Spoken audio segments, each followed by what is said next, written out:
നാവികസേന ചാരക്കേസിൽ അന്വേഷണം മലയാളികളിലേക്കും വ്യാപിപ്പിച്ച NIA പാകിസ്ഥാന് നാവിക താവളത്തിന്റെ ചിത്രങ്ങളും തന്ത്രപ്രധാന വിവരങ്ങളും ചോർത്തിയതായി സംശയം. നാവിക നീക്കങ്ങൾ സംബന്ധിച്ച വിവരങ്ങളും കൈമാറിയതായാണ് സൂചന. കൊച്ചി, വിശാഖപട്ടണം കപ്പൽശാലകളിലെ വിവരങ്ങൾ ചോർത്തിയെന്നും സംശയമുണ്ട്. കൊച്ചി സ്വദേശിയായ PA അഭിലാഷ് അടക്കം 3 പേരെ NIA പിടികൂടിയിരുന്നു. കൂടുതൽ വിവരങ്ങളുമായി ജിജീഷ് കരുണാകരൻ ചേരുന്നു. ജിജീഷ്, നാവികസേന ചാരക്കേസിൽ അന്വേഷണം കൂടുതൽ മലയാളികളിലേക്ക് വ്യാപിപ്പിച്ചിരിക്കുകയാണ് NIA. നമുക്കറിയാം, PA അഭിലാഷ് അടക്കം 3 പേരെ NIA പിടികൂടിയിരുന്നു.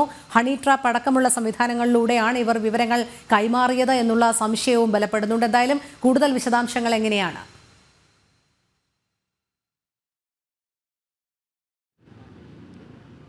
രോഹിണി, ഏറ്റവും പ്രധാനപ്പെട്ട ഒരു തന്ത്രപ്രധാന വിവരങ്ങൾ ചോർത്തി നൽകിയതിൽ ഗൗരവകരമായ ഒരു കേസിന്റെ അന്വേഷണമാണ് ഒരു മലയാളിയെ കേന്ദ്രീകരിച്ചും ഒപ്പം തന്നെ മലയാളിയുടെ അറസ്റ്റിലേക്കും മറ്റു നിരവധി മലയാളികളെ കേന്ദ്രീകരിച്ചുള്ള അന്വേഷണത്തിലേക്കും എല്ലാം നീങ്ങിയിരിക്കുന്നത്.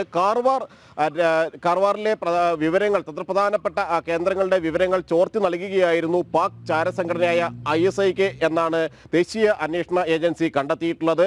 നാവിക താവളത്തിലെ ഫോട്ടോകൾ അയച്ചു നൽകിയിട്ടുണ്ട്. ഒപ്പം തന്നെ നാവിക നീക്കങ്ങൾ അടക്കമുള്ള വിവരങ്ങൾ പാക് ചാരസംഘടനയായ ISIക്ക് അഭിലാഷ് അടക്കമുള്ള ആളുകൾ ചോർത്തി നൽകി എന്നൊരു വിവരമാണ് പുറത്തു വന്നിരിക്കുന്നത്. ഇതിന്റെ അടിസ്ഥാനത്തിലാണ് 3 പേരെ അറസ്റ്റ് ചെയ്തിരിക്കുന്നത്. എന്നാൽ കൊച്ചിയിൽ അടക്കം ഇയാളുമായി അടുപ്പമുള്ള ചില ആളുകളെ കേന്ദ്രീകരിച്ചുകൂടി അന്വേഷണം മുന്നോട്ട് കൊണ്ടുപോവുകയാണ് ദേശീയ അന്വേഷണ ഏജൻസി.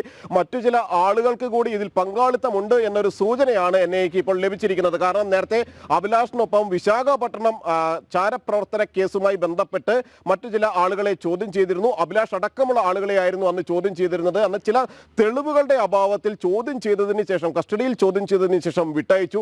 അതിനുശേഷവും ഇയാളെ നിരീക്ഷിക്കുകയായിരുന്നു അന്വേഷണ സംഘം. മാത്രമല്ല, ഈ മറ്റ് ചില അന്വേഷണങ്ങൾ കൂടി, കൊച്ചിയിൽ കപ്പൽശാലയുമായി ബന്ധപ്പെട്ട അന്വേഷണം, ഒപ്പം തന്നെ കാർവാർ നാവികതാവളത്തിലെ വിവരങ്ങൾ ചോർത്തിയതുമായി ബന്ധപ്പെട്ട്, വിശാഖപട്ടണത്തെ വിവരങ്ങൾ ചോർത്തിയതുമായി ബന്ധപ്പെട്ടെല്ലാം തന്നെ അന്വേഷണം മുന്നോട്ട് പോവുകയും ചെയ്തു. അതിനിടയിലാണ് അഭിലാഷിന്റെ പങ്ക് സ്ഥിരീകരിക്കുന്ന കൂടുതൽ തെളിവുകൾ ദേശീയ അന്വേഷണ ഏജൻസിക്ക് ലഭിക്കുന്നതും. അങ്ങനെ ഹൈദരാബാദ് യൂണിറ്റ് കൊച്ചിയിലെത്തി ഇയാളെ കസ്റ്റഡിയിലെടുത്ത് കൊണ്ടുപോയി ഹൈദരാബാദിൽ വിശദമായി ചോദ്യം ചെയ്യുന്നു. മറ്റു ചില 2 പേർ കൂടി അറസ്റ്റിലായിട്ടുണ്ട്. മാത്രമല്ല, 8 പേരാണ് ഈ കേസുമായി ബന്ധപ്പെട്ട് ഇതുവരെ ആകെ അറസ്റ്റിലായിട്ടുള്ളത്. എന്നാൽ ഇവർ മാത്രമല്ല ഇതിൽ ഉൾപ്പെട്ടുള്ളത് എന്ന കാര്യം തന്നെയാണ് വ്യക്തമാക്കുന്നത്. ഇവർക്ക് പണവും ഒപ്പം തന്നെ ഹണി ട്രാപ്പിലൂടെയുമായിരുന്നു ഈ ആളുകളെ എല്ലാം തന്നെ തങ്ങളുടെ വരുതിയിലേക്ക് പാക് ചാരസംഘടന എത്തിച്ചിരുന്നത്. പാക് ചാര വനിത സമൂഹ മാധ്യമങ്ങളിലൂടെ ഇവരെ പരിചയപ്പെടുന്നു. ആ സൗഹൃദം ഊട്ടി ഉറപ്പിച്ചതിന് ശേഷം പല വിവരങ്ങളും ഇവരിൽ നിന്ന് ചോദിച്ച് മനസ്സിലാക്കുകയാണ്. പിന്നീട് അവിടുത്തെ ചിത്രങ്ങളും തന്ത്രപ്രധാനമായ വിവരങ്ങളും എല്ലാം തന്നെ ഈ പാക് ചാര വനിതയ്ക്ക്, പാകിസ്ഥാന് വേണ്ടി ചാരപ്രവർത്തനം നടത്തുന്നതിന് വേണ്ടി ചുമതലപ്പെട്ട വനിതയ്ക്ക് ഈ ആളുകൾ കൈമാറുകയും ചെയ്തു. ഇതുമായി ബന്ധപ്പെട്ട് സംസ്ഥാനത്തുണ്ടായിരുന്ന അല്ലെങ്കിൽ ഭീകരവാദ പ്രവർത്തനങ്ങളുമായി ബന്ധമുള്ളതായി കണ്ടെത്തിയ സംഘടനകളുടെ പങ്കടക്കമുള്ള കാര്യങ്ങളിൽ വിശദമായ ഒരു അന്വേഷണത്തിലേക്ക് ദേശീയ അന്വേഷണ ഏജൻസി കടക്കുകയും ചെയ്തിട്ടുണ്ട്. കാരണം രാജ്യവിരുദ്ധ പ്രവർത്തനം, രാജ്യത്തെ അശക്തമാക്കാനുള്ള നീക്കങ്ങൾ എന്നിവ നടത്തുകയും അതിനെ പിന്തുണയ്ക്കുകയും ചെയ്യുന്ന ആളുകൾ, അവരിൽ നിന്നുള്ള പിന്തുണ കൂടി ഈ സംഘത്തിന് ലഭിച്ചിട്ടുണ്ടാകാനുള്ള ഒരു സാധ്യത തന്നെയാണ് കാണുന്നത്. അത്തരത്തിൽ വിശദമായ ഒരു അന്വേഷണത്തിലേക്ക് തന്നെയാണ് ഇപ്പോൾ NIA കടന്നിട്ടുള്ളത്. ശരി, ജിജീഷ് കരുണാകരനാണ് വിവരങ്ങൾ നൽകിയത്.